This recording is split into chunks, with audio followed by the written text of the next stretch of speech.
Hello，我知道咧，我俾人追咗好耐噶啦，就係要拍一啲淘寶嘅好物分享啦。咁我上年咧就已喺湯澤滑咗3個月雪，咁所以咧我今年翻到嚟咧就想同大家 review 一下我喺湯澤用嘅好物。咁第一個咧就係滑雪必備嘅一啲 knee pad 同埋 pad 褲啦。咁你見到咧圖中其實佢非常之厚嘅，咁所以嗰個保護性好強啦。咁 even 你向後跌蹬親 pad 咧，咁佢呢度都可以保護到你嘅尾椎啦，同埋我哋嘅側 hip 嘅位置啦。咁如果你向前跌咧，咁就需要 knee pad 啦，因為你玩 snowboard 向前跌咧係會跪低落地下嘅，咁就好需要呢個 knee pad 去保護翻你嘅膝頭哥啦。佢嘅包覆性都好強嘅，係連側邊都包到嘅。咁呢一款我好中意咧，佢就係呢度會有啲膠嘅膠帶，咁所以佢就冇咁容易跣落嚟啦。呢度咧會有個魔術貼啦。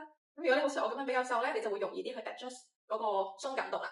咁一啲嘅滑雪裝備店咧，其實都可以租借一啲 knee pad 同 pad 褲啦。咁但係個 quality 咧可能就會有啲參差啦。咁湯數咧，我見到佢哋啲 knee pad 啊或者 pad 褲咧都比較薄啦，個保護性唔係好強嘅。如果你哋都真係想要一套保護性強啲嘅 knee pad pad 褲咧，都真係建議淘寶買呢一 set 嘅。